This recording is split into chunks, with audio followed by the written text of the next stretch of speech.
Buenas tardes a todos los asistentes. Muchas gracias por venir. Están sumando todavía, pero vamos a comenzar en un tiempo con nuestro primer evento de diálogo de nuestra biología.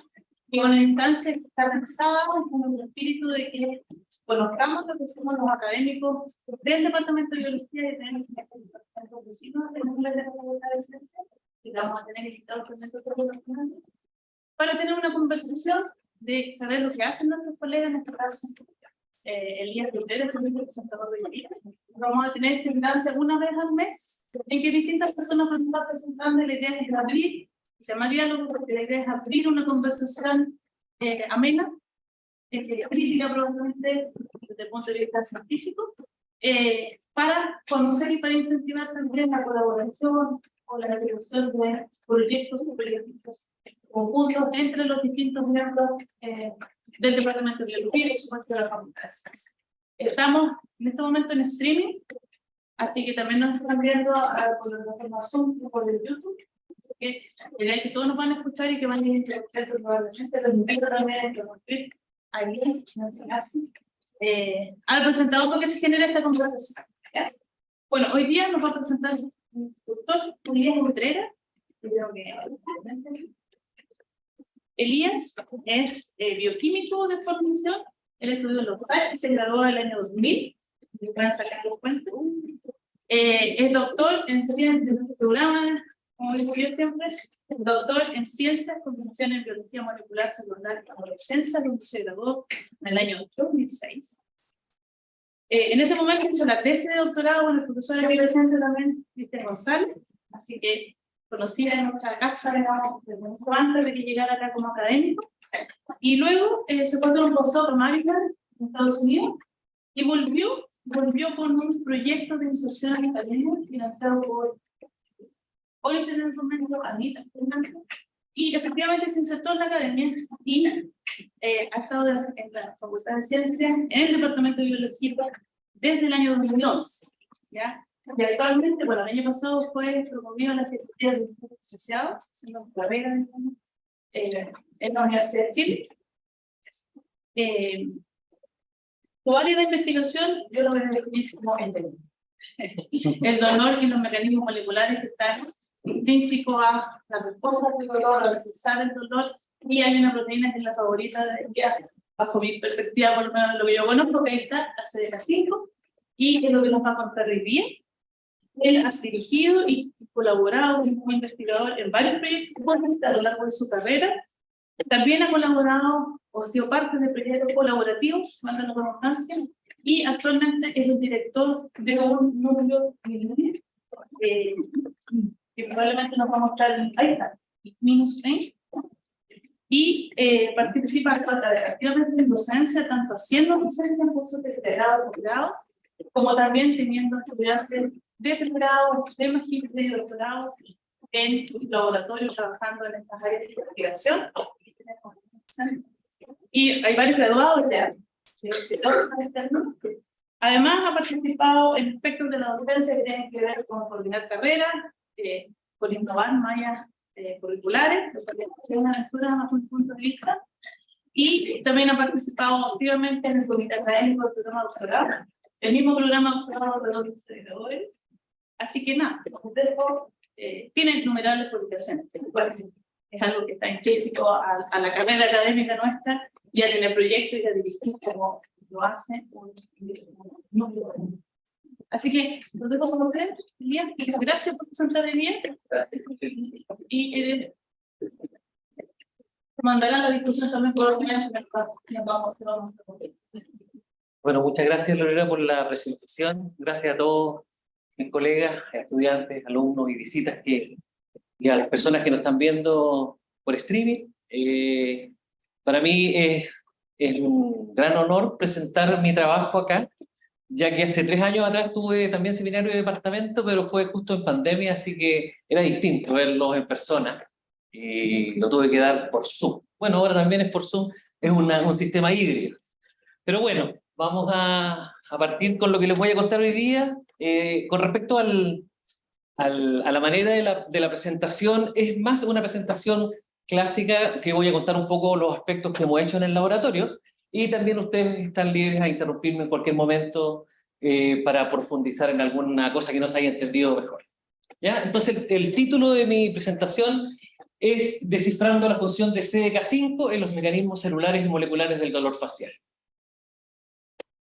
Lo primero que hay que entender qué es lo que es dolor. El dolor es un fenómeno complejo tanto que se activa neuronas del sistema nervioso central y periférico, y también esto finalmente desencadena una respuesta.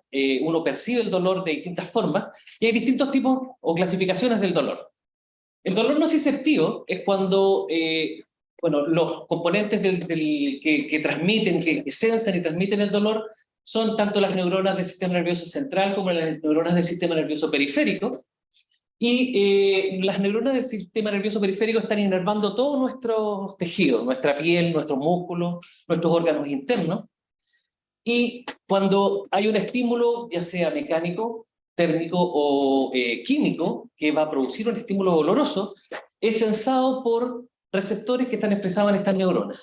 Y por lo tanto, aquí se muestra un ejemplo de dolor nociceptivo, cuando uno se puede pinchar un dedo con un alfiler, con algo punzante.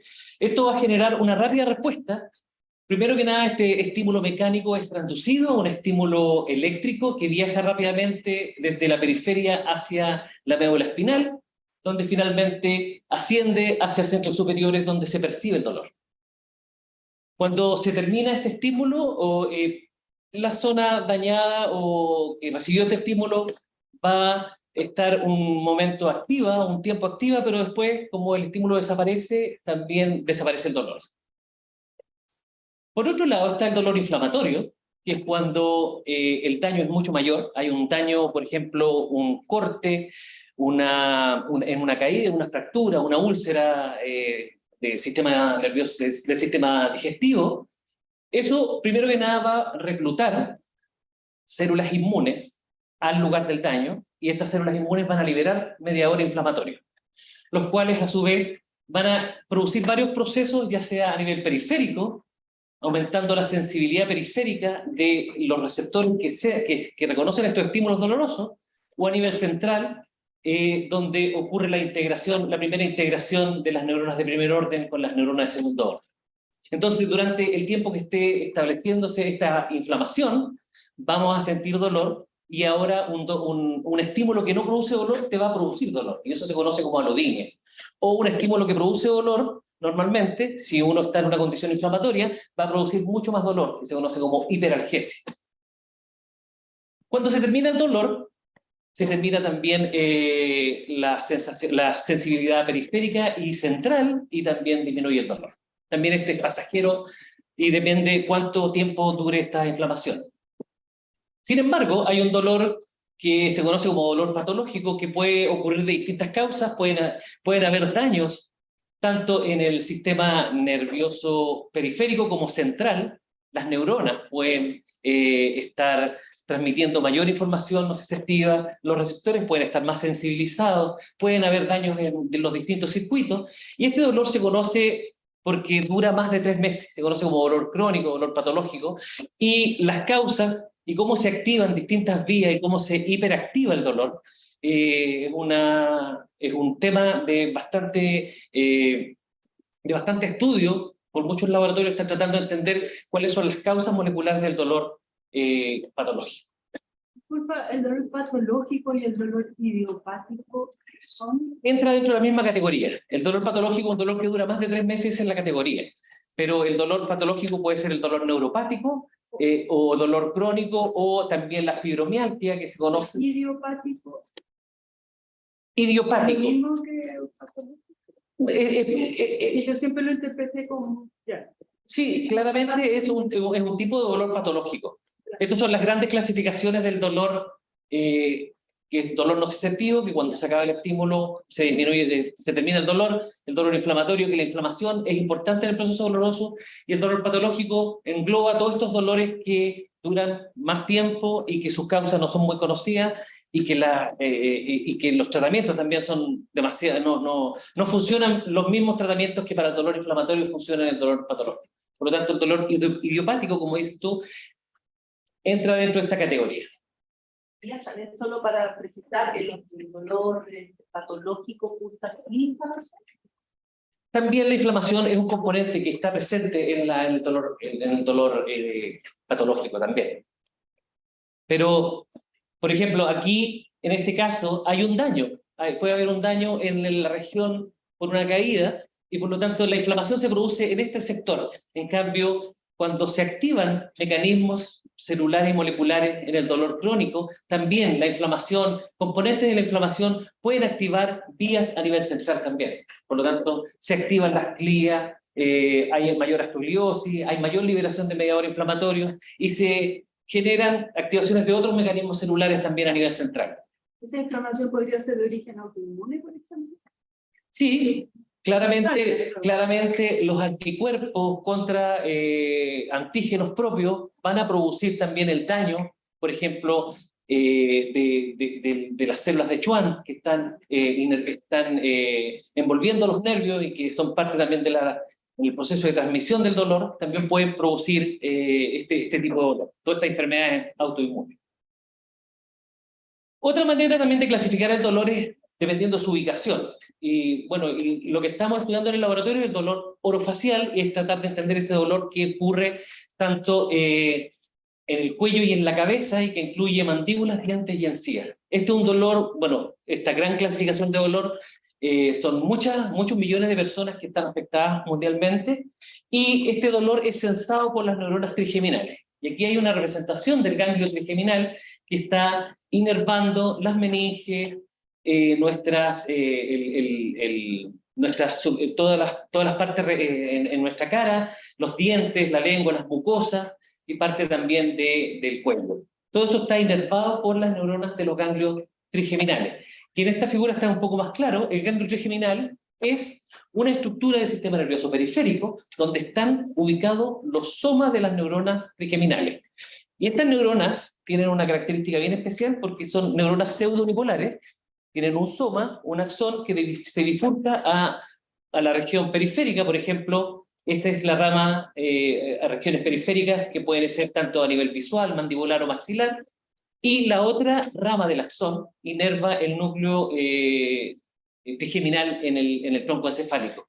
Y por lo tanto, este tipo de sensaciones dolorosas son transmitidas por estas neuronas en este proceso. Se conocen muchas patologías asociadas al dolor orofacial, como por ejemplo el dolor temporomandibular, las neuralgias trigeminales, donde hay una inflamación directamente del ganglio trigeminal, las migrañas o los dolores de cabeza, el dolor dental, que también todas estas patologías asociadas a este dolor están relacionadas con la activación de las neuronas trigeminales. Y un componente en común de todas estas patologías es que decursan por un proceso inflamatorio que activa estas neuronas trigeminales y los procesos que están ocurriendo también dentro de ellas. Entonces, sabemos que el dolor orofacial no se conocen mucho las causas y los tratamientos son poco efectivos, y por lo tanto estamos tratando de entender qué es lo que ocurre entre el dolor y cómo se puede recuperar este proceso. Y esto yo hago un símil que siempre lo he hablado en charlas de extensión. Esto es como entender cómo funciona una radio. Una radio en una condición, cuando hay un daño en algún circuito, no funciona la radio bien, y por lo tanto nosotros queremos lograr entender qué es lo que ocurre entre este proceso y que la radio funcione correctamente. Por lo tanto, hay distintos circuitos dentro de una radio: el volumen, la sintonía, los distintos transmisores, que van a poder, uno tiene que entender cómo funcionan para poder reparar la radio. Es lo mismo que ocurre a nivel facial. Aquí una representación de unas neuronas trigeminales con células satelitales gliales, que después les voy a contar que son células que envuelven los somas de estas neuronas. Hay muchas proteínas, receptores, moléculas inflamatorias que están implicadas en distintos procesos y en activaciones de estas neuronas. Por lo tanto, hay que entender estos mecanismos celulares y moleculares para poder entender cuáles son las causas del dolor. Entonces, actualmente, como un resumen, hay pocas terapias efectivas para tratar el dolor orofacial, por lo tanto, es necesario este estudio a nivel celular y molecular de estas vías implicadas en este tipo de dolor. Con respecto a la inflamación periférica que les hablé, cuando hay un daño lo primero que nada, se rompen las células. Por ejemplo, en una caída, en la extracción de una muela, se rompe la célula y el contenido celular se libera al medio extracelular. Este contenido celular puede activar distintos receptores en las neuronas y en las células que están rodeando también las neuronas, y puede reclutar células inmunes, las cuales liberan distintos mediadores inflamatorios. Esto va a inducir una mayor actividad periférica, mayor transmisión de los impulsos eléctricos hacia el tronco encefálico y posteriormente al cerebro, donde se va a percibir el estímulo doloroso. Acá tenemos varios mediadores inflamatorios liberados tanto por el tejido dañado o por células inmunes que son reclutadas. Tenemos prostaglandinas, tenemos factores tróficos como NGF, tenemos interleuquinas, y para muchas de estas moléculas, en las aferentes primarias de las neuronas trigeminales existen receptores para estas moléculas. Por lo tanto, la unión de estas moléculas, estos receptores, gatillan muchas vías de señalización que finalmente activan varias proteínas efectoras como proteínas quinasa. Proteína quinasa C, proteína quinasa A, CAM quinasa 2, y nuestro grupo ha estado interesado ya, bueno, yo desde mi tesis de doctorado del 2006, estoy interesado en el papel de esta proteína, CDK5, que es la quinasa dependiente de ciclina 5, y su participación en las vías de señalización del dolor. ¿Qué es CDK5? CDK5 es una quinasa dependiente de ciclina que pertenece a esta familia de quinasas dependientes de ciclina, pero que su participación en el ciclo celular no es tan relevante con respecto a otras CDK, porque los activadores de esta quinasa primero que nada no se une a ciclina convencionalmente, aunque hay algunos reportes que muestran que se une a ciclina I. Pero los activadores clásicos de esta quinasa son P35 y P39, y estas proteínas se expresan mayoritariamente en neuronas, en células postmitóticas, dicho, y mayoritariamente se han visto las funciones de esta quinasa en el sistema nervioso central y periférico. Entonces, cuando esta quinasa se une a sus activadores, es capaz de estar activa e inducir la fosforilación en serinas o treoninas dirigidas por prolina en cientos de proteínas hasta el día de hoy que se conocen. Por ello, se ha estudiado un montón con respecto a la participación de esta quinasa en muchos procesos durante el desarrollo del sistema nervioso y en enfermedades neurodegenerativas también. Por ejemplo, se ha visto que esta quinasa es capaz de fosforilar varias proteínas que participan en la migración neuronal. También participa en el reciclamiento de la sinapsis, en la dinámica de los componentes de citoesqueleto, y también ahí se sabe que, por ejemplo, esta quinasa está muy hiperactiva en muchas enfermedades neurodegenerativas, como Alzheimer, como Parkinson, ALS, entre otras. Y ya en el año 2006, cuando yo me fui a hacer mi postdoctorado, después de terminar mi tesis de doctorado, llegué a un laboratorio donde habían generado varios modelos animales con respecto a esta quinasa. Habían generado ratón knockout de CDK5, el ratón knockout de P35, que es el activador de esta quinasa, y con esos modelos animales, con esos ratones, podemos estudiar varias cosas. Y ahí, en ese año 2006, fue donde se publicó por primera vez, un postdoc que estaba antes que yo, que esta quinasa participaba también en las vías de señalización del dolor. Y desde esa fecha hasta ahora también hemos tratado de hacer algunas contribuciones con respecto a esta área. Entonces, con respecto a CDK5 y dolor orofacial, lo primero es mostrarle la localización. Acá tenemos un corte de ganglio trigémino que se obtiene de ratones, y se incuba con anticuerpos específicos contra CDK5 o P35, y podemos ver que estas proteínas CDK5 y P35 están localizadas mayoritariamente en las neuronas, que están marcadas con una isoforma de beta-3 tubulina que se expresa en neuronas, y los núcleos están marcados en.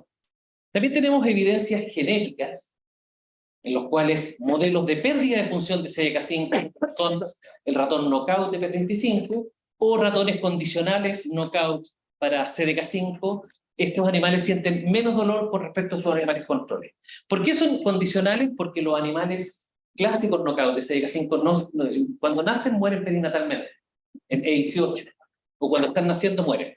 Por lo tanto, este es condicional, este modelo uno puede deletear CDK5 específicamente en neuronas nociceptivas. Entonces, estos animales sienten menos dolor con respecto a los controles, y viceversa, un ratón que sobreexpresa el activador de CDK5, que es transgénico de P35, este animal siente más dolor con respecto cuando se compara con animales, con sus animales controles. ¿Cómo cuantifica que el animal sea capaz con menos dolor? Hay test conductuales para medir dolor. Simplemente, a ver, los ratones, las camadas, tanto el ratón transgénico como los ratones controles, se ponen en una mesa de plexiglas y uno le hace inserir un láser en la patita y toma el tiempo cuánto se demora en sacar la patita. El ratón control se demora 6 segundos. El ratón que no tiene P35 o CDK5 se demora 8 o 9 segundos. Y es significativamente distinta su conducta con respecto a un ratón control. También se puede hacer a nivel facial, con otro tipo de test mecánico, con un filamento de von Frey, cuando respira la cabeza de los animales. Disculpa, supongo que ahí se hacen todos los controles que no tiene que ver con alteraciones en el tema motor. Por supuesto, los ratones, en esto, por ejemplo, en esto que se deletea CDK5, se hicieron los test rota-rot para ver que no hubieran cambios a nivel motor con respecto a eso. Entonces, tenemos estos antecedentes que CDK5, sus activadores están localizados en las neuronas, y también tenemos a nivel molecular de que esta quinasa, hay varios reportes que han demostrado la fosforilación de muchos sustratos, de muchas proteínas que están implicadas en el proceso doloroso.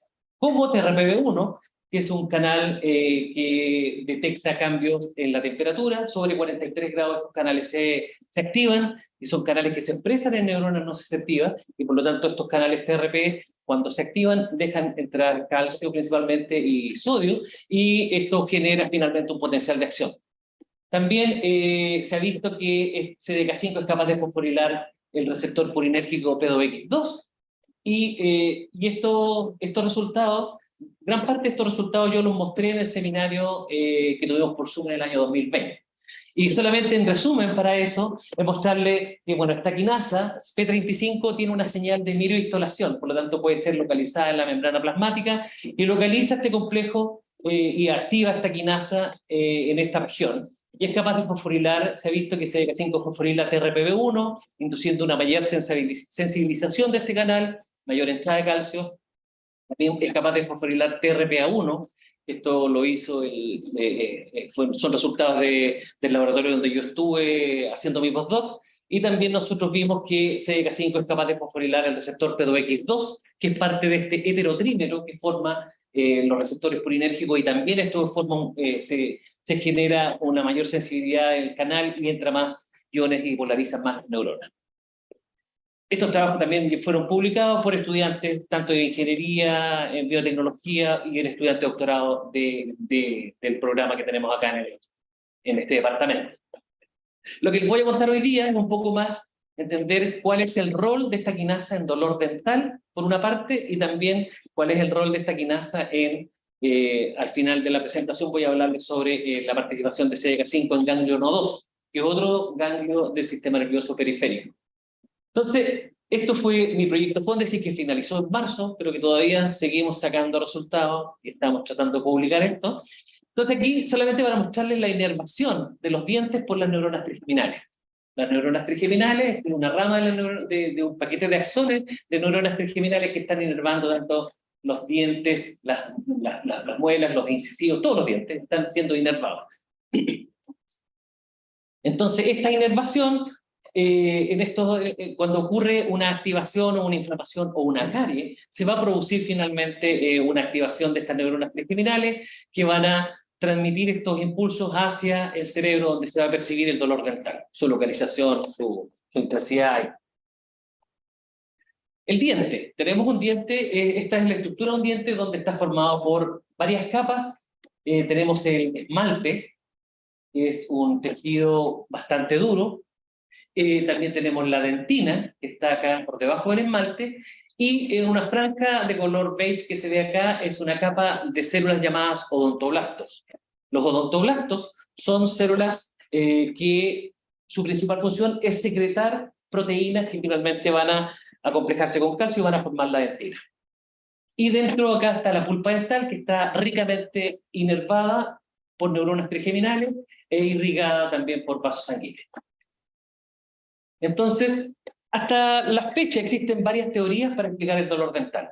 La primera es que, bueno, en esta capa de odontoblastos, como les dije, estos odontoblastos forman un epitelio de odontoblastos que van a secretar las proteínas que van a formar la dentina, y tienen una prolongación por donde tienen en esta región es donde secretan la mayor cantidad de estas proteínas que forman la dentina.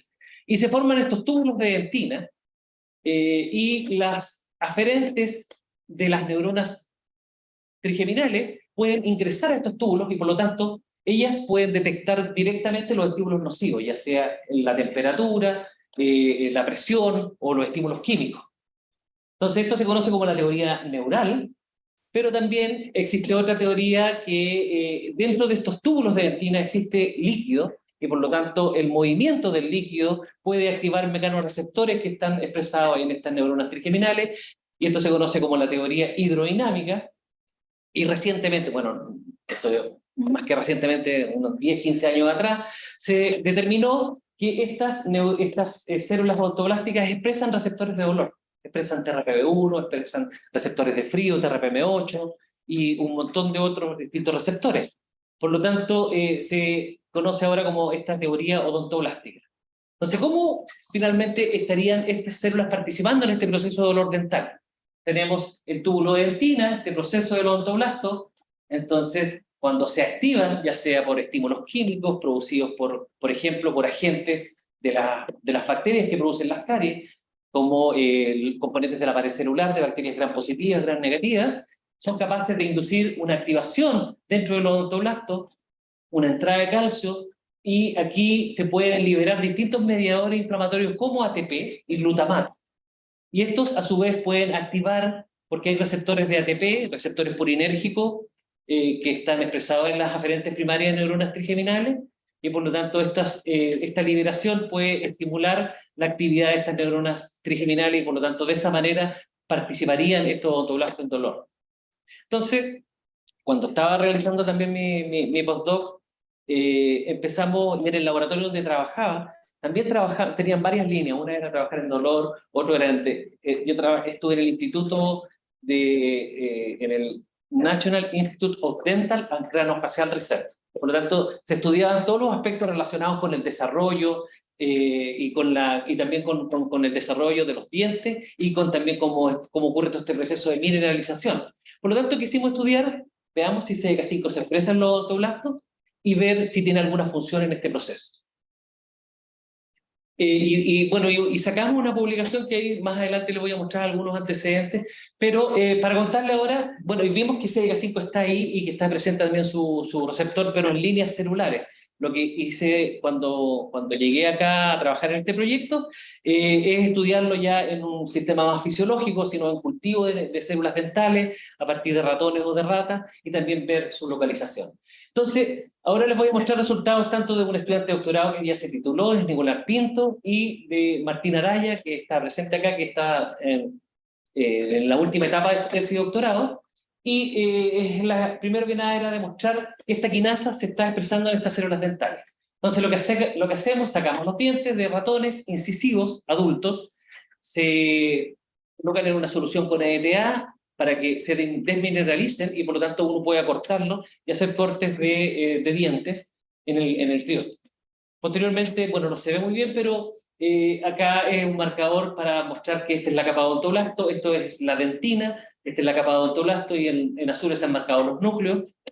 Y ahí hay también en DSP, no se ve muy bien, pero en rojo debería estar la marca de una proteína, que es la dentaceloproteína, que es una proteína que se expresa específicamente en estas células odontoblásticas.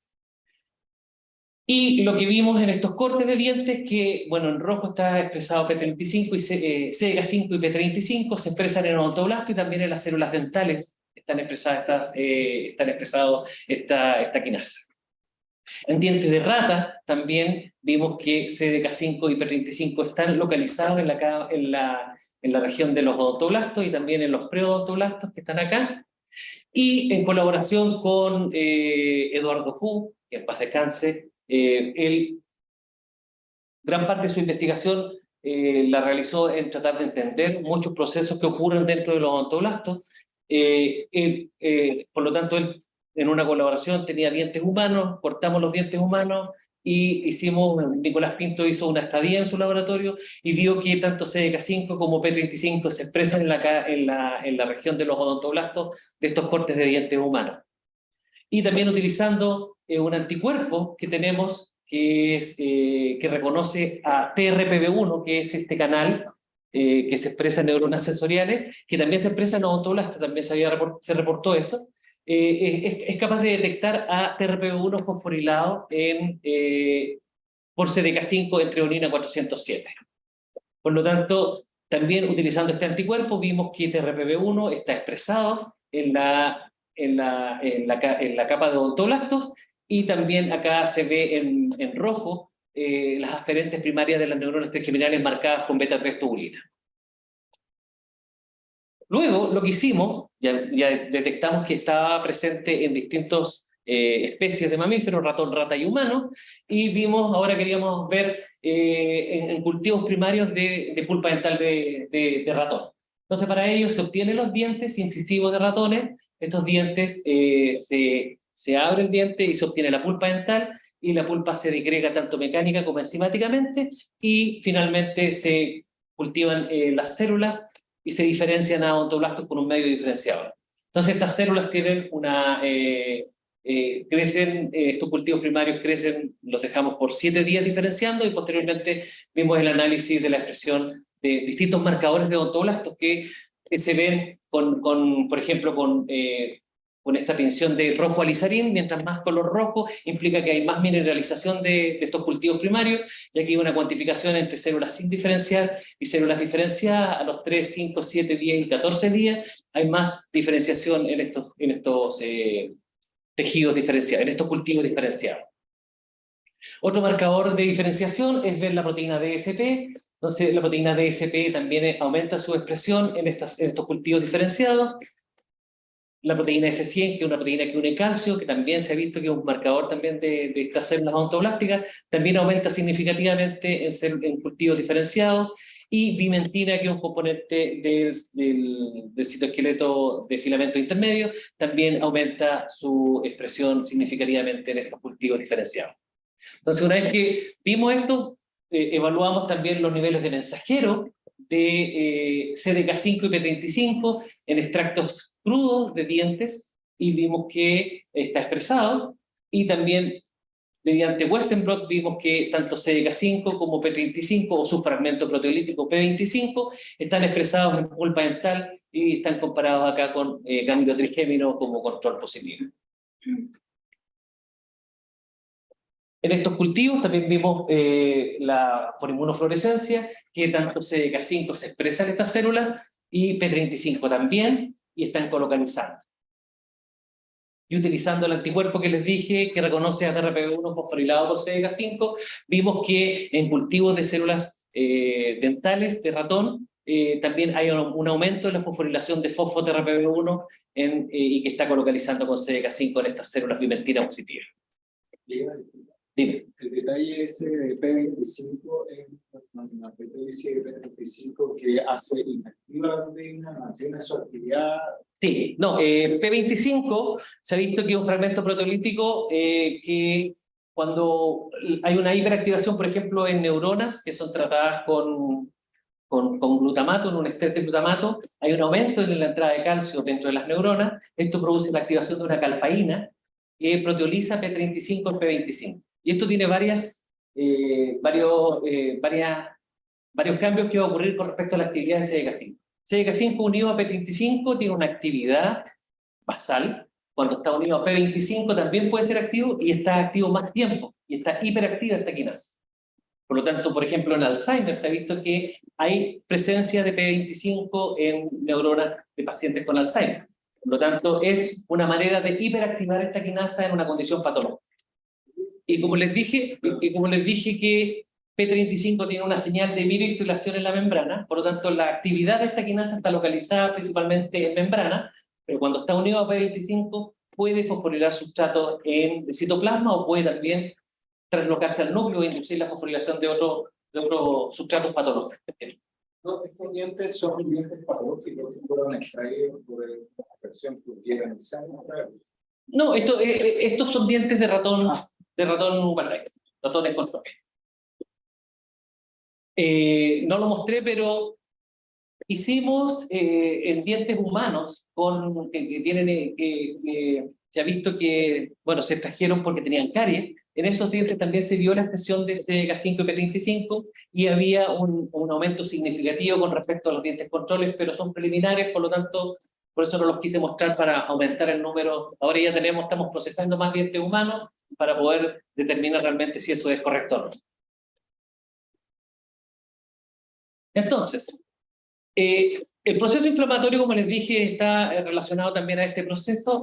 Tenemos que hay varias bacterias, ya sea gram positivas o gram negativas, que hay distintos componentes de su pared celular que pueden activar distintas células en la pulpa dental. Entonces aquí tenemos la representación del diente con una carie, con bacterias que están colonizando. Si hacemos un zoom de esta región, vamos a tener los odontoblastos, vamos a tener distintas células inmunes, y estos componentes, LTA, que es el ácido lipotectoico, y el lipopolisacárido, queremos ver cómo estas moléculas inflamatorias si pueden estar o no regulando a esta vía de señalización que estoy estudiando. Y también, ya también teníamos antecedentes de que TNF-alfa y TGF-beta, que en neuronas trigeminales son capaces de aumentar la actividad de CDK5, también la activan en estas células dentales. Entonces estos componentes bacterianos pueden unirse a distintos receptores, los toll-like receptor, que están expresados en los odontoblastos y pueden inducir distintas vías de señalización que finalmente pueden incidir en una mayor actividad de esta quinasa.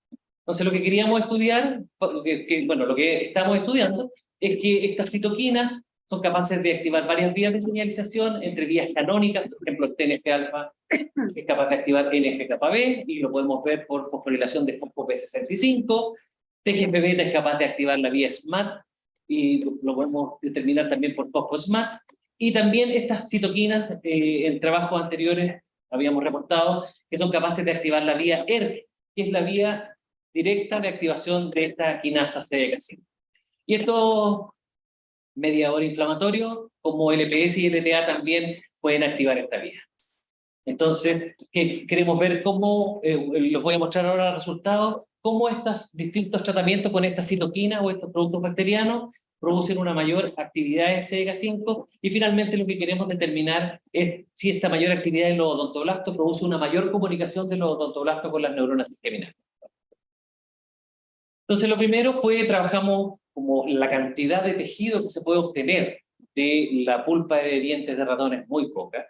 Tenemos una línea celular llamada MDPS23, que son células que se obtuvieron de molares de ratones y que se diferenciaron e inmortalizaron, y uno las puede diferenciar con este medio diferenciador y expresan marcadores de odontoblastos, y en estas células evaluamos la activación del tratamiento con esta citoquina o con estos mediadores inflamatorios.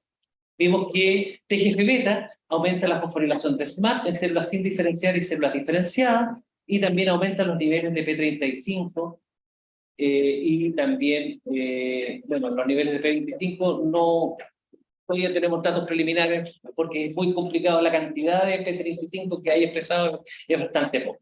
Entonces sabemos que TGF-beta es capaz de aumentar, o demostramos de que es capaz de aumentar P35 y por ende la actividad de esta quinasa. TNF-alfa también es capaz de aumentar P35, y LPS también tenemos datos preliminares que aumentan la actividad de P35 en estas células. Entonces, lo que evaluamos posteriormente en cultivo de estas células dentales diferenciadas durante 7 días y tratadas por 24 horas, bueno, por 1 hora para ver las vías de activación, o por 24 horas, es si activaban o no las vías de señalización que les nombré anteriormente. Entonces aquí tenemos fosfo-P65, tenemos fosfo-ERK y EGR1, que es un factor de transcripción que se activa luego que se activa ERK. Entonces lo que vimos es que en células controles, el TNF-alfa, LPS y LTA aumenta la actividad de NF-κB, por lo tanto estas citoquinas están activando estas vías de señalización canónica, está cuantificado acá, son todos diferentes al control, que es la primera barra, y también aumentan la actividad de ERK, la fosforilación de ERK determinado con este anticuerpo fosfo-ERK, y aumenta también los niveles de EGR1, que es el factor de transcripción que también es capaz de activar a P35, e inducir su expresión de P35 y por ende mayor actividad de esta quinasa. Cuando evaluamos también a 24 horas, los tratamientos con estas citoquinas o estos productos bacterianos también aumentan la expresión de P35 y por lo menos a 24 horas TNF-alfa y TGF-beta aumenta la fosforilación de TRPV1 y acá no hemos visto todavía a 24 horas, probablemente tenemos que utilizar otros rangos de tiempo para ver la activación. ¿Y qué pasa si CDK5 está activa en los odontoblastos? Entonces queremos ver los mismos sustratos que habíamos visto en neuronas trigeminales, y aquí tenemos los receptores colinérgicos, P2X2, TRPA1 y TRPV1, con anticuerpos específicos, y tenemos un péptido que bloquea la unión del anticuerpo a estos receptores en células dentales para evaluar la especificidad de estos anticuerpos, y vemos que todas las marcas desaparecen cuando utilizamos la preincubación con este péptido. Vemos que CDK5 está colocalizando con P2X2, con TRPV1 y con TRPA1, y también en extractos de células dentales de rata están expresados, hay expresión de TRPV1 y TRPA1 y P2X2 en estas células. En cortes de dientes de ratón, vimos también de que TRPV1, P2X2 y TRPA1, P2X2 y TRPV1 están expresados en la capa de odontoblastos de los dientes, y también con este anticuerpo que reconoce TRPV1 fosforilado por CDK5, también fuimos capaces de detectarlo en los odontoblastos. Entonces, si CDK5 está presente, está colocalizando con sus potenciales sustratos, queríamos ver si un aumento, qué pasa con la actividad de estos canales. Entonces, para ello hicimos experimentos de imágenes de calcio, en lo cual estas células las diferenciamos durante 7 días, las tratamos por 24 horas con LPS, las cargamos con un indicador de calcio, fluoro 4, y posteriormente, en presencia de ATP, que es el agonista de los receptores colinérgicos, vimos la entrada de calcio. Entonces, los resultados se muestran acá. Entonces, en condiciones controles, en rojo, esta es la entrada de calcio. Cuando tratamos con LPS más ATP, la entrada de calcio aumenta significativamente. Si estas células las tratamos con LPS más roscovitina, que es un inhibidor farmacológico de CDK5, esta respuesta disminuye significativamente. Entonces, y control también hay una disminución significativa en la actividad basal de CDK5 y por ende también en la respuesta a ATP de estas células. Esto calculamos el área bajo la curva de estas, vimos que, bueno, con el EPS hay un aumento significativo con respecto a las células controles, y si tratamos con LPS más roscovidina hay una reversión también significativa. Esto también es el punto máximo que aumenta, esta es la representación del punto máximo que llega la entrada de calcio en estas células, y tenemos el mismo comportamiento. El número de células que responden a ATP, en todos los tratamientos no hubo cambio significativo en el número de células dentales que responden. Entonces, en resumen de esta parte, lo que tenemos hasta ahora es que distintos componentes bacterianos, como LPS o LTA, son capaces de activar varias vías de señalización que finalmente inducen una activación de la vía ERK. Esto induce una mayor expresión de P35, y esta quinasa más activa probablemente está fosforilando. Al momento hemos visto que es capaz de regular la actividad de los receptores P2X2 que están expresados en las células dentales por estos últimos experimentos de entrada de calcio, y queremos ver también finalmente si hay activación de TRPV1 o TRPA1 mediada por esta quinasa. ¿Qué implica? Que haya una activación de estos canales, va a entrar más calcio en los odontoblastos, y los odontoblastos de esta manera puede liberar más moléculas que finalmente van a comunicarse con las neuronas trigeminales en los dientes, y por lo tanto de esa manera se va a poder transmitir el impulso doloroso y se va a poder censar el dolor dental. La segunda parte final, que quiero contarles un poco sobre, no tanto relacionado con dolor, sino con otras funciones de esta quinasa, que partió una colaboración con el profesor Julio Alcayaga, de nuestro departamento, y con un estudiante de doctorado, Pedro Piquer, que se tituló hace un par de semanas atrás. Estamos muy contentos por eso. Y como esto es un ganglio también periférico, queríamos, y nadie lo había estudiado, queríamos ver si esta quinasa está expresada y si tiene alguna función en muchas de las funciones que cumple el ganglio nodoso. Entonces, este ganglio nodoso está expresado Bueno, el ganglio nodoso es un grupo de neuronas que también tienen esta característica que son pseudo unipolares.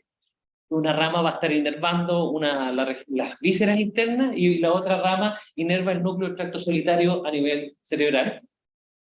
Entonces estas neuronas están rodeadas por células satelitales gliales también y están también envueltas muchos de los axones de estas neuronas por células de Schwann. Entonces lo primero fue caracterizar, también es un tejido muy pequeño, también obtenido de ratones, y por lo tanto obtenerlo en la disección del tejido son 2 ganglios que están por debajo del cuello, y estos ganglios tienen aproximadamente entre 2.000 y 3.000 neuronas. Sacar los ganglios, hacer cortes y hacer inmunofluorescencia. Ya tenemos una marca para beta-3 tubulina y para glutamina sintasa, que es un marcador de células satelitales gliales que envuelven los somas de estas neuronas. Y aquí tenemos también beta-3 tubulina y un marcador de células de Schwann, que es MBP, que es la proteína básica de mielina, que también está expresada en estos paquetes de axones de los ganglios. Sabemos que, bueno, por un análisis que se hizo en 2019 de transcriptómica de RNA-seq, se obtuvieron las neuronas de los ganglios nodosos de humano o de ratón, no estoy muy seguro, pero se determinó por el análisis de expresión de sus mensajeros de que existen un gran número, aproximadamente 18 tipos distintos de células que expresan distintos patrones de expresión. Por lo tanto, es mucho más complejo que las neuronas trigeminales o las neuronas de los ganglios de la raíz dorsal. Entonces, en esta figura un poco se resume las funciones del ganglio nodoso, que el ganglio nodoso está presente acá y está inervando tanto las vías aéreas como las vísceras, corazón y el intestino, y participa en estos procesos como la quimiorecepción, la varorecepción, la mecanorecepción y también en algunos procesos de nocicepción. Entonces lo primero que hicimos fue determinar que CDK5 y sus activadores se expresen en los ganglios nodosos. Para ello tenemos cortes de ganglio nodoso de ratón adulto y vemos la expresión de P35 y CDK5 que están colocalizando, y también el otro activador que no les he hablado mucho, que es P39, también se expresa en estas neuronas nodosas.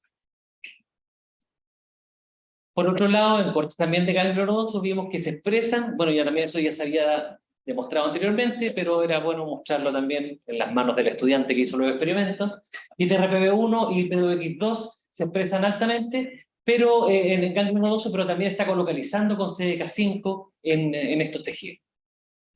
Y también en los mismos animales que obtuvimos la pulpa dental en rata, también sacábamos los ganglios nodosos de rata para poder utilizar todos los tejidos, y vimos también de que CDK5 o P35 se expresan en ganglio nodoso de rata y se compara con trigéminos, y también hay expresión de TRPV1, TRPA1 y P2X2 en estos tejidos.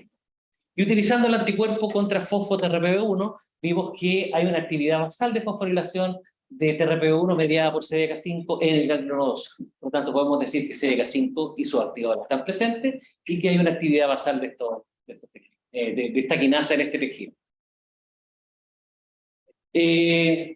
Resultados que no les mostré, pero que los mostré hace 3 años atrás, vimos que generamos un ratón que sobreexpresa TNF-alfa. Ya sabíamos que el TNF-alfa es una molécula inflamatoria que es capaz de regular finalmente la actividad quinasa de CDK5 a través de esta vía, activando la vía MEK, ERK, induciendo la expresión de este factor de transcripción EGR1, mayor expresión de P35, finalmente mayor actividad. Para ello nosotros generamos un ratón transgénico muchos años atrás, antes de venirme acá al departamento, en el cual es un ratón que sobreexpresa condicionalmente TNF-alfa en neuronas nociceptivas, bajo el sistema de recombinación Krelox-P.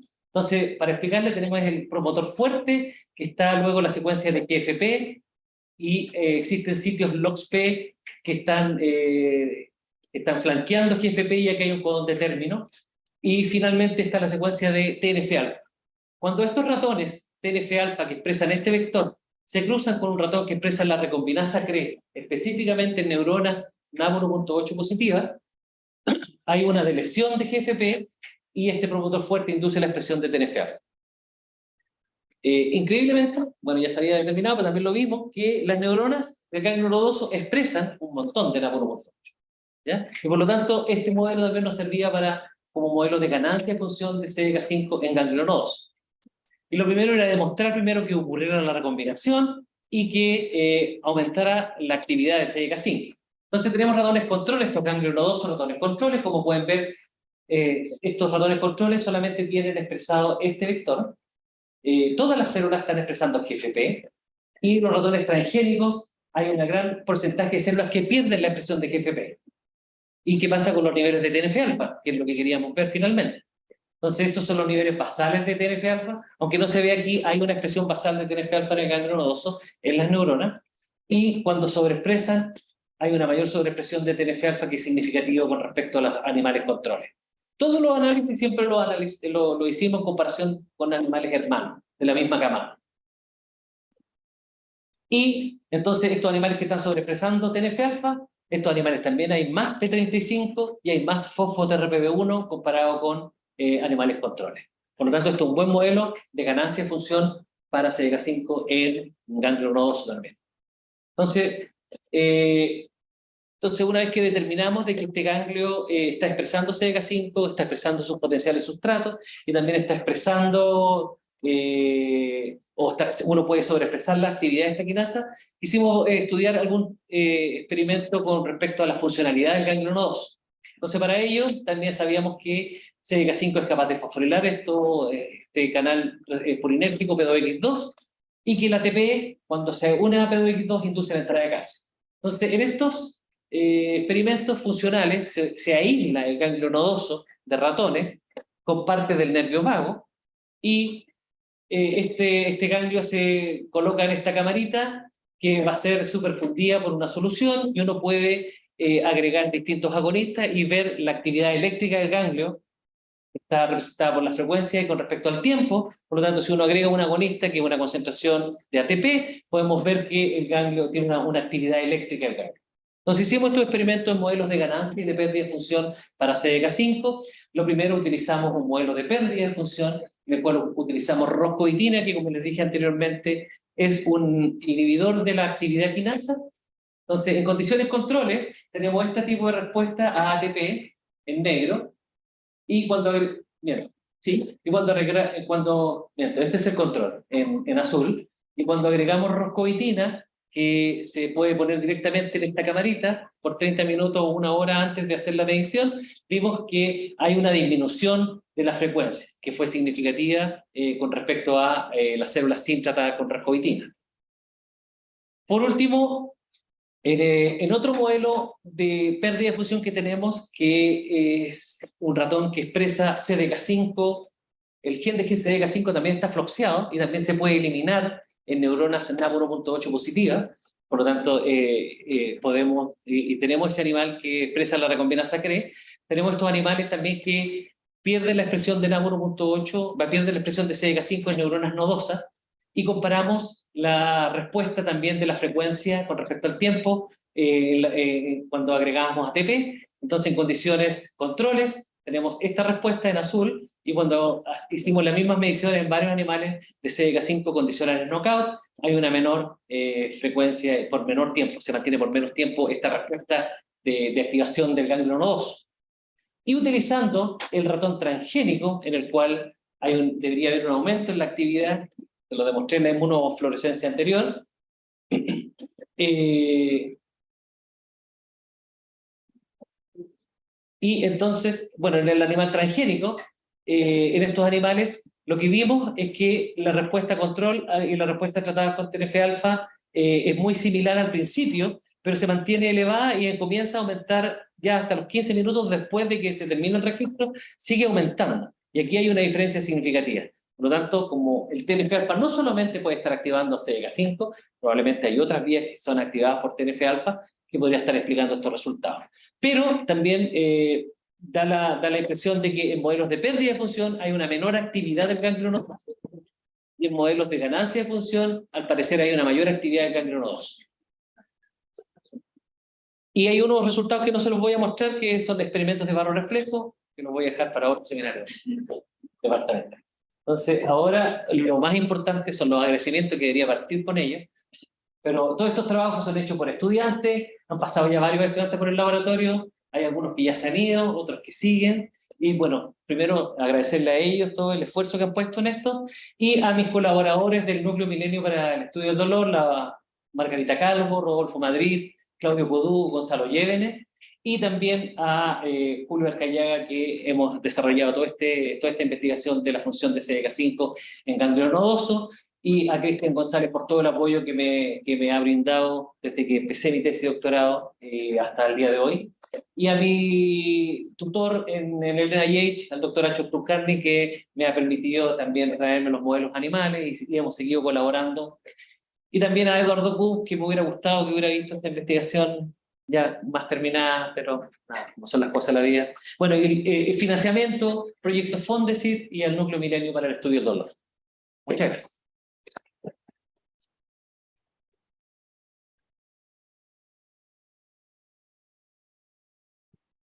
Preguntas, diálogos. ¿Ah? ¿Había una pregunta en el chat?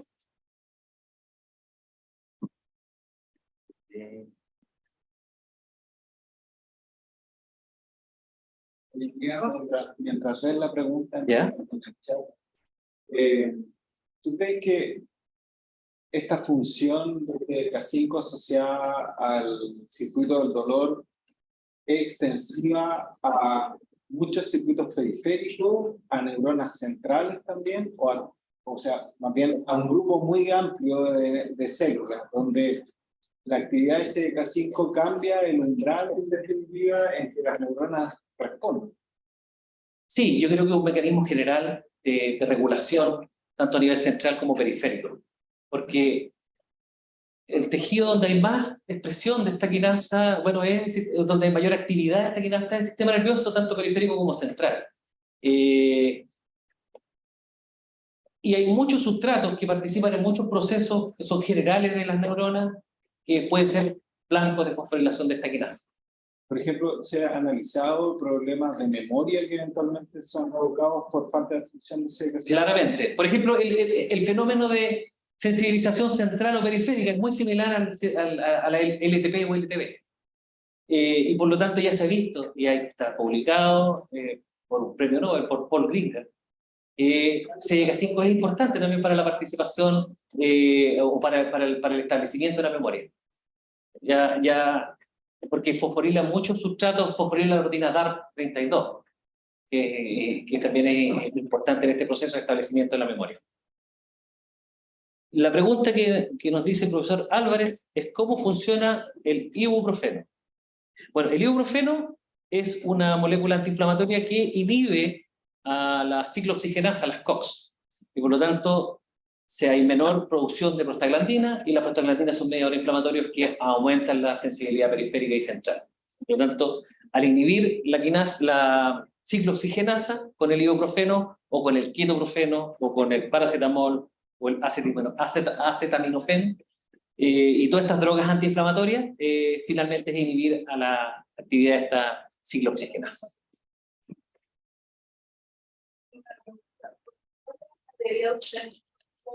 Estarían funcionando como son tan efectivos los tratamientos que están enfocados hacia el dolor facial, porque tengo una experiencia por parte de mi mamá que yo el dolor de trigémino y no pasaba con ningún efecto.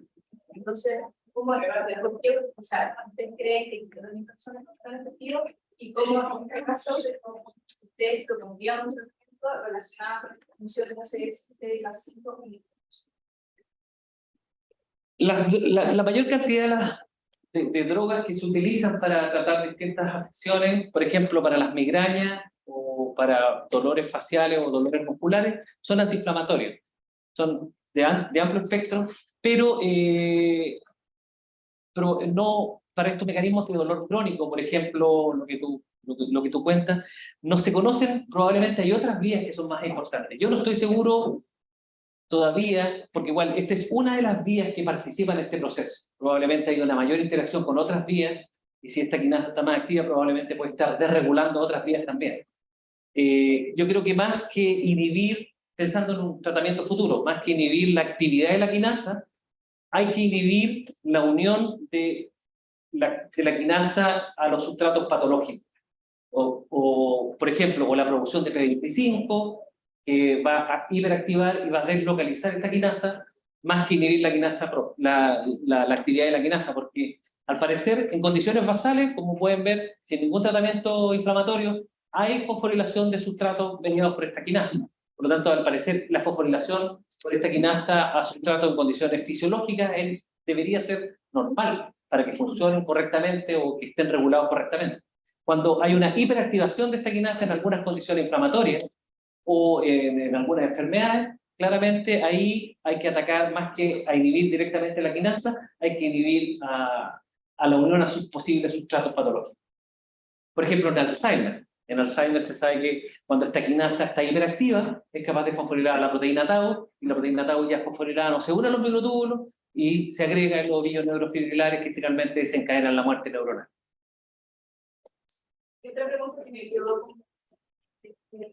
cuando el paciente de iniciación, ustedes no hacían la distinción entre los pacientes adultos y entre los pacientes infantiles para ver si había alguna diferencia en cuanto a los... No, principalmente usábamos animales de 3 meses hasta 1 año. No, nunca hicimos experimentos anteriores. Hay una salvedad que tengo que decir, por ejemplo, el uso de los dientes incisivos de los ratones, esos son dientes de roedores que están todo el rato creciendo. Por lo tanto, en comparación a un diente humano, un molar de una rata o de un ratón es mucho más similar a un diente humano que es más permanente, que no están cambiando. En cambio, estos incisivos están todo el tiempo creciendo. La idea de utilizar esto es la cantidad de tejido. Porque si ya uno saca muy poco tejido de los dientes incisivos de ratones, de muelas, es mucho menor, casi no se podían hacer experimentos, que hay algunos cortes solamente, pero no cultivos primarios, porque solamente para darle una idea, de 4 incisivos de un ratón, podemos hacer una placa con 8 covers, 10 covers, 10 covers, me está sonando, 10 covers de 12,5 milímetros. Ya no es mucho. Por eso cuando queríamos hacer experimentos funcionales, o teníamos que utilizar las líneas celulares, o cultivos de ganglio, de células dentales de rata, que los incisivos son un poco más grandes y se puede obtener mayor cantidad de proteínas. Que de hecho, para Claudio, pregunta para hacer el último momento, sé que a mí como discusión que decía que me imagino que para hacer que pueda haber una discusión de ser ¿no? Esa era como mi duda fundamental. Y bueno, después ya venían con un número, o sea, el número de dientes que el día también para la investigación. Magda. El caso de los opiáceos. ¿De qué? Los opiáceos. Ya. Ella probablemente un poco morfina, quizás. No es lo más recomendable, pero yo entiendo que es un que llama a nivel central. Es a nivel central. Los opiáceos, los opiáceos son análogos de moléculas que nosotros generamos endógenamente, que son los péptidos opiáceos endógenos, las encefalinas, las endorfinas y las dinorfinas. Son moléculas que se generan en varias situaciones, en situaciones cuando uno hace ejercicio, cuando ya empieza a sentir esa alegría de hacer ejercicio, porque esas, aparte de modular el dolor, también modulan a nivel central, muchos circuitos de recompensa.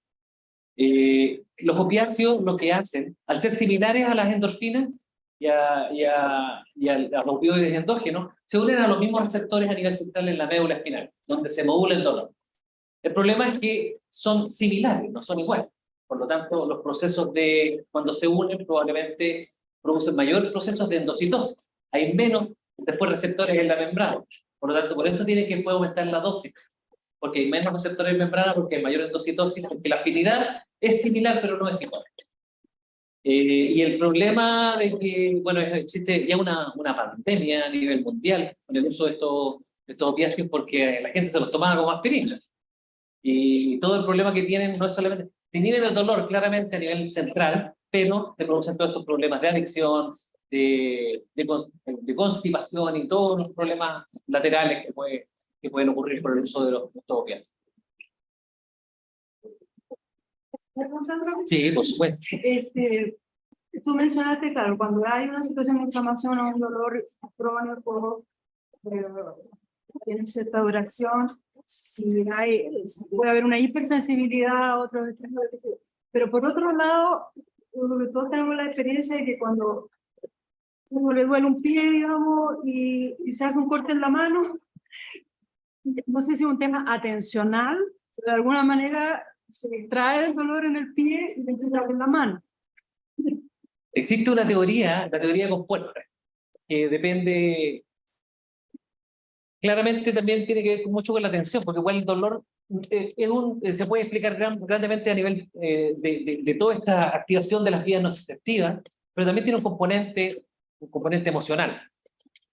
Cuando uno habla de dolor, el dolor es subjetivo, y por lo tanto cada persona siente distinto dolor que otro.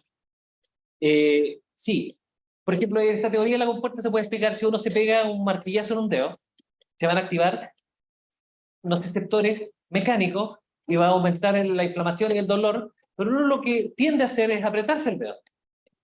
Apretarse el dedo y activar mecanorreceptores que también están expresados en las neuronas periféricas que están inervando nuestra piel.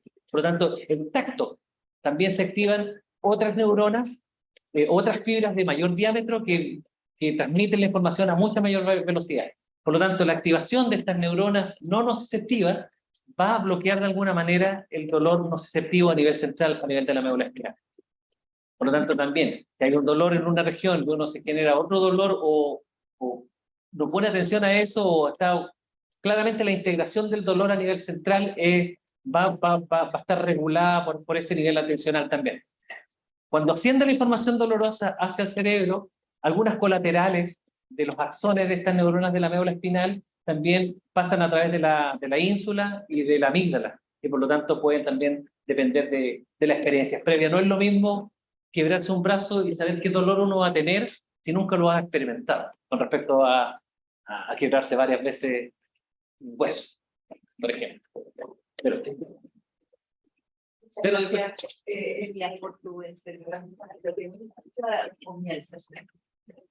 CDK5 se expresa en los terminales y también en el soma de la neurona.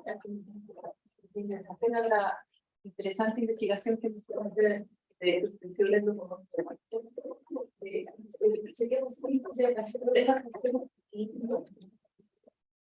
de lo que hablamos al final, con quienes interactúan finalmente con los tráficos, con los cofactores, porque lo que contrasta al final es el modelo de como el contraste un poco distinto, que es lo de la realidad como una hipótesis, que se amplifica, se produce cambios, y ahí a la media hora van a estimular a la ¿cómo se llama esto? ¿Cómo funciona? sí, sí. Las primeras cosas eran cultivos, la primera investigación era ver la sobreexpresión en neuronas trigeminales, y eso ya lo habíamos demostrado. O sea, claramente neuronas trigeminales aumentan la actividad por medio inflamatorio. En este caso, los odontoblastos es otro componente celular que también está expresando, y por lo tanto se puede amplificar más la respuesta. Cosas que no le mostré, que estamos desarrollándolas, medir los medios condicionados, por ejemplo, de estas neuronas, de estas células odontoblásticas, las cuales hay mayor actividad de CDK5, queremos ver que hay mayor liberación, por ejemplo, de los componentes que se comunican con las neuronas trigeminales. Tenemos kit para medir ATP y para medir glutamato. Queremos ver si en estas células, o en estos medios condicionados de estas células tratadas, hay mayor ATP o glutamato, y compararlo con células sin tratamiento, donde debería estar una actividad de esta quinasa basal. Pero como lo dices tú, sí, CDK5 al parecer es muy importante en las neuronas nociceptivas, y este es un nuevo rol en células odontoblásticas que también tienen un origen muy similar también a las neuronas, porque también expresan receptores de glutamato, receptores polinérgicos, algunos receptores que también lo expresan las neuronas. Y por lo tanto, que exprese esta quinasa, que pueda participar en algún proceso doloroso, bueno, más que doloroso, porque una cosa es que participe en la señalización del dolor dental, pero el odontoblasto también secreta un montón de cosas. Secreta para formar la dentina, y eso no lo hemos explorado todavía, pero se sabe en neuronas y en esta quinasa también fosforila, proteínas que van a participar en la función de vesículas a la membrana y en el aumento de la secreción de neurotransmisores, por ejemplo. También podría estar participando en procesos no dolorosos en los odontólatras. Es una parte que queremos explorar más adelante. Pero sí, sería un poco redundante que esta misma quinasa esté expresada y que estuviera cumpliendo las mismas funciones o similares funciones en distintos tejidos, en distintos tipos celulares. Tampoco descartas que la neurona se retoma a principio de la ya por ser casi cuando el producto se retoma y crecido en ciertos periodos. Por supuesto, por supuesto. Muy interesante. Álvaro, ¿tú tenías una pregunta? Sí, me estaba preguntando si es que estos odontoblastos eran parecidos, o sea, sí, odontoblastos eran parecidos a los hongos de los huesos, osteoblastos. Osteoblastos, sí. Sí, y si es que eventualmente hubiese ocupado un ratón de Ramos, cree, para poder hacer un count de tejido específico y evaluar entonces la contribución de la vía o de la CK5 específicamente en esta transducción de dolor, porque pareciera que están los dos componentes. Bueno, parte del cuarto objetivo del proyecto Fondesit que no se pudo desarrollar era conseguirme los ratones TMP1 CRE, que es una proteína que se expresa específicamente en los odontoblastos para deletear CK5 de los odontoblastos, y nunca me lo puedo conseguir porque después vino la pandemia y nos dio, pero lo tenemos presente porque igual claramente hay que distinguir CK5 importante de los odontoblastos y las neuronas trigeminales. ¿Cómo podemos distinguir? Quizá Ramos, o sea, la pregunta de Martín Máximo, yo creo que porque son del mismo tipo de ¿Qué tiene RANRE? Ramos, en el que tenga expresión de Ramos, no sé, pregunta.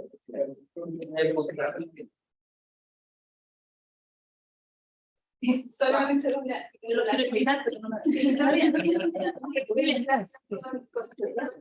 Los periódicos y el ADP. Ustedes han visto también los metabolitos que pueden también estar involucrados en este tipo de sintetización. No lo hemos visto, pero es algo que con mi colega Sama, que en algún momento sí, claramente la ATP es, uno tiene el concepto de que la ATP es una molécula energética, pero también es una molécula señalizadora, y que es capaz de activar receptores tanto polinérgicos como canales iónicos o como de tipo PDX o PDI. Y también los metabolitos pueden activar otros receptores. No hemos visto nada con respecto a eso. No hemos visto si hay algún link con CK5 todavía. Igual hay algunas cosas de medir esos metabolitos que en el laboratorio de cáncer hacían eso, veían estos metabolitos para poder. Con el profe Huidobro. Sí, con el profe. Ahora lo puedo invitar. No, lo quiero invitar a seguir a continuar esta conversación con un coffee break que tenemos preparado que ofreció quiero el ministro González, así que por favor, adelante. Muchas gracias, Silvia, por favor.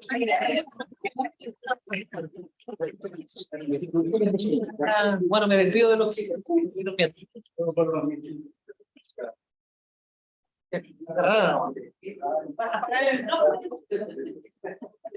Primero.